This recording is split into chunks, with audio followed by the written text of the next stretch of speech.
Alassane Ouattara est le grand témoin de 64 minutes. Le président de la République de Côte d'Ivoire vient tout juste d'être réélu avec plus de 80% des voix dès le premier tour.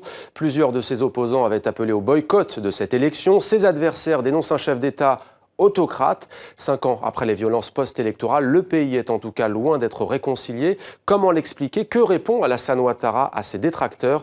Le chef d'État ivoirien répond à nos questions sur TV5 Monde. Entretien réalisé juste après la proclamation des résultats par notre envoyé spécial Dominique Larèche.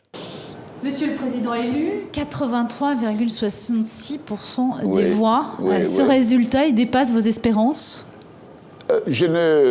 Légèrement. Je dois dire que je m'attendais à un score important parce que nous avons beaucoup travaillé ces 4 dernières années. Nous avons fait des choses extraordinaires. Il n'y a pas un seul pays au monde qui a fait 9% de croissance d'affilée pendant 4 ans.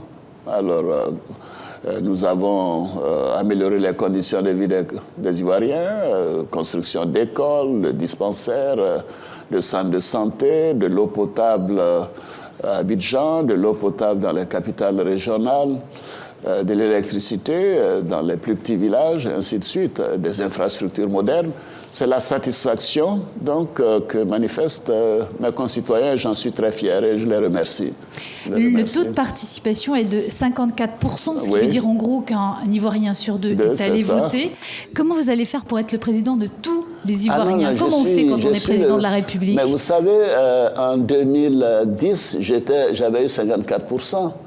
Et je me suis comporté et j'ai géré ce mandat en étant le président de tous les Ivoiriens. Et ce sera pareil, je continuerai. En réalité, je pense que ce 83% et le taux de participation reflètent aussi la satisfaction des Ivoiriens avec mon bilan, avec ma politique, avec ma vision, avec ce que nous avons proposé aux Ivoiriens pour le futur.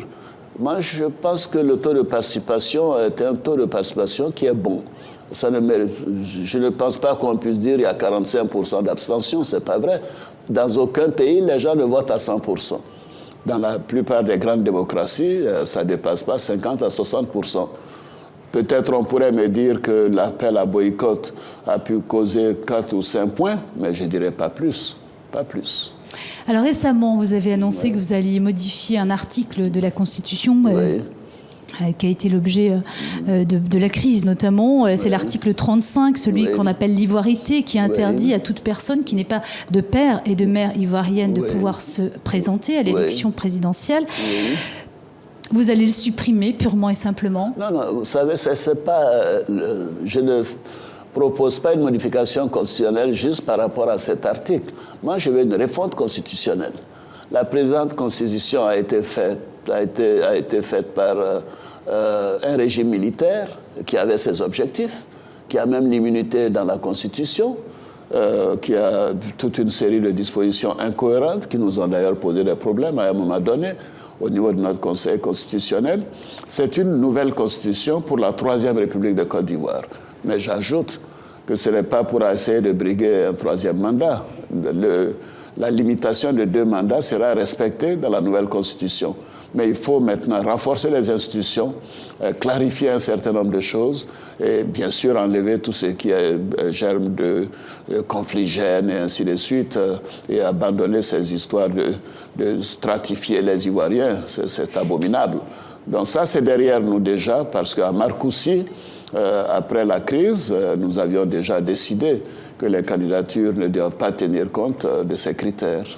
Au fond, Monsieur le Président, est-ce que le problème, ce n'est pas le rapport à la citoyenneté en Côte d'Ivoire? Le problème, ce n'est pas qu'il y ait peut-être des gens qui travaillent en Côte d'Ivoire depuis des années et qui sont toujours considérés et qui donc se considèrent aussi toujours comme des étrangers. C'est pas ça le problème de fond, finalement? Oui, mais ça existe dans tous les pays. Peut-être vous pourrez me dire, madame, que le taux est plus élevé en Côte d'Ivoire. C'est vrai que nous avons particulièrement élevé 22% de la population n'ont pas la nationalité ivoirienne. Et sont d'origine des pays africains, des pays voisins, notamment le Burkina, le Mali, la Guinée, même le Nigeria. Mais ça, c'est un problème qui se vit dans tous les pays où il y a une certaine prospérité. Pourquoi les gens vont en France, en Europe, en si grand nombre et que ça pose des problèmes?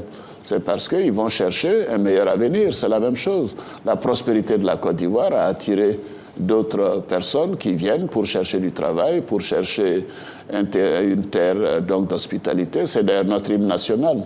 Nous voulons que la Côte d'Ivoire continue d'être une terre d'hospitalité. Et vous savez, tant qu'il n'y avait pas d'instrumentalisation de cette notion de discrimination par le régime militaire et mon prédécesseur, nous n'avions pas de problème entre les Ivoiriens. Tout se passait bien en Côte d'Ivoire. C'est ce que je veux rétablir, que nous puissions être une terre d'hospitalité, que ceux qui travaillent ici, si certains veulent la nationalité et que les critères sont remplis, bien sûr, ils seront naturalisés. La réconciliation. Oui. On a l'impression qu'elle est en panne, malgré tout, en Côte d'Ivoire. Mais madame, à qui vous avez parlé? On a l'impression qu'elle est en panne. Oui. Vous le savez, il y a eu beaucoup de critiques qui ont été faites, vous reprochant que la Côte d'Ivoire ait mis en place une justice des vainqueurs. Oui. C'est un sujet de préoccupation. C'est quelque chose, quand vous regardez votre premier mandat, vous vous dites peut-être qu'on aurait dû aller plus loin. 84% des Ivoiriens ont voté pour moi. Qu'est-ce que cela veut dire? Que tout de même, il y a une satisfaction par rapport à mon bilan et par rapport à mon action. Et mon action en matière de réconciliation a été très bonne, à mon sens, puisque nous avions plus de 300 000 personnes qui étaient réfugiées à l'extérieur. Aujourd'hui, nous en avons 50 ou 60 000. Et qui, d'ailleurs, certains ont considéré qu'ils étaient bien là où ils étaient pour diverses raisons. Et alors, c'est comme nous avons quand même combien de millions? Nous avons 4 millions et demi, 5 millions de non-africains ici. Donc s'il y a 50 000, 60 000 Ivoiriens à l'extérieur, moi je souhaite qu'ils rentrent pour ceux qui veulent rentrer. En plus, nous avions comme déplacés internes plus de 1 million de personnes. Maintenant, nous en avons 0. À partir de là, la réconciliation, c'est une question de cœur, c'est une question personnelle, je dirais. Chacun de nous doit faire ce qu'il faut pour se réconcilier avec l'autre. Moi, je tends la main et je continuerai de tendre la main. Mais je souhaite que les autres viennent dans ce processus. Il faut se pardonner ce qui a été fait. J'ai visité toutes les 31 régions de Côte d'Ivoire et j'en ai appelé au pardon, à la réconciliation. Et j'ai également pris des mesures exceptionnelles. Dans certains cas, nous avons maintenant la question des victimes et des proches des victimes. Parce que, voyez-vous, réconciliation ne veut pas dire pas de justice. Il faut juger ceux qui ont commis des crimes graves. Et en même temps, il faut indemniser les proches des victimes, matériellement et psychologiquement. Moi, je suis très à l'aise, par conséquent, madame, pour dire que nous avons une politique de réconciliation. J'ai mis les structures en place, la Commission Dialogue, Vérité et Réconciliation, ensuite maintenant la CONARIV, la Commission nationale de réconciliation et d'indemnisation des victimes. J'ai même mis en place la Chambre des rois et chefs traditionnels parce qu'eux, ils jouent un rôle important au niveau local pour la réconciliation. Aujourd'hui, nous n'avons vraiment pas de problème majeur entre les populations, sauf les problèmes normaux, entre différentes couches de la population. Mais c'est un problème politique maintenant. Si un parti politique décide de boycotter des élections, qu'est-ce que nous pouvons faire? Là, nous ne pouvons pas l'obliger à le faire. Donc je continuerai parce que je crois que c'est important. Et moi, je suis le président de tous les Ivoiriens, sans exclusive, sans discrimination. Justement, vous êtes face caméra. Oui. Qu'est-ce que vous avez à dire aujourd'hui à votre adversaire d'hier, l'ancien président Laurent Gbagbo? Vous avez un message à lui adresser, comme à tous les autres du FPI, ceux qui ont du mal à rentrer dans la règle du jeu politique. Qu'est-ce que vous avez à dire aujourd'hui à Laurent Gbagbo si vous écoute? Je n'ai pas à m'adresser à Laurent Gbagbo en particulier. Laurent Gbagbo a eu un comportement qui amène une grave crise à ce pays, plus de 3000 morts. Il est entre les mains de la justice internationale, il sera jugé. Et puis après, la vie continue. Je m'excuse maintenant. Ce qui est important, c'est de faire en sorte que ceux qui sont ici et qui sont maintenant en mesure d'être jugés en Côte d'Ivoire soient jugés par une justice impartiale. Et nous nous attelons à cela. Il n'y a pas de justice des vainqueurs ou de justice des vaincus. Ce n'est pas ma manière de voir les choses. Il n'y aura pas d'impunité en Côte d'Ivoire. J'ai toujours considéré que l'impunité est une mauvaise chose. Donc nous continuerons et nous voulons faire en sorte de tourner la page. On a l'impression que pour l'aile dure du FPI, la part non négociable, comme on dit, de leur âme, c'est la libération de Laurent Gbagbo. Alors vous n'avez pas les moyens de le faire libérer, puisqu'il doit être jugé. Voilà. Mais en revanche, le jour où il sera jugé, si un jour il pourrait revenir en Côte d'Ivoire, vous pourriez demander, faire un geste pour justement que cette réconciliation, eh bien, elle aboutisse. Mais madame, ça fait beaucoup de si, hein. Attendons de voir ce que la CPI va faire. Je ne suis pas la CPI.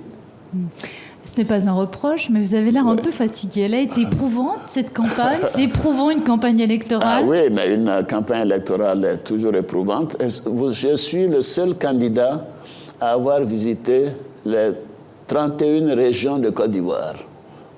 Alors, c'est vrai, je l'ai fait en partie dans le cadre de mon mandat de président, mais je n'étais pas obligé de le faire. Je suis allé au contact des populations pour voir un peu comment les choses se passent. Est-ce que les projets sont mis en œuvre comme je le souhaite? Est-ce que fondamentalement les uns et les autres, les attentes des populations sont bien ce que nous avions pensé?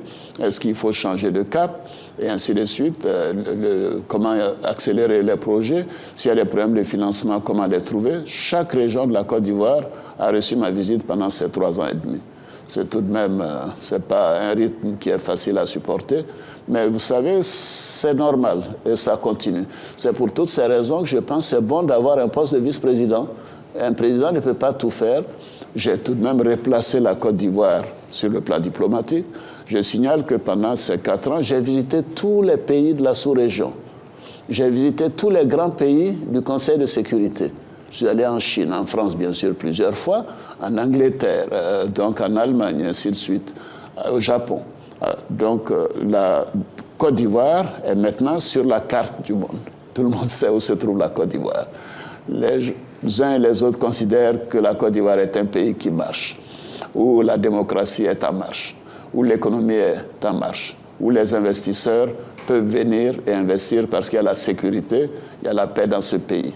Donc tout cela, évidemment, prend du temps, prend des efforts et prend de l'énergie. Et je suis heureux de l'avoir fait. Je vous remercie beaucoup, Monsieur le Président. Je vous remercie beaucoup, Madame. Merci beaucoup. Entretien que vous pouvez revoir dans son intégralité sur Internet et les réseaux sociaux. Et ce soir, dans le journal Afrique de TV5 Monde, présenté par Linda Giguère.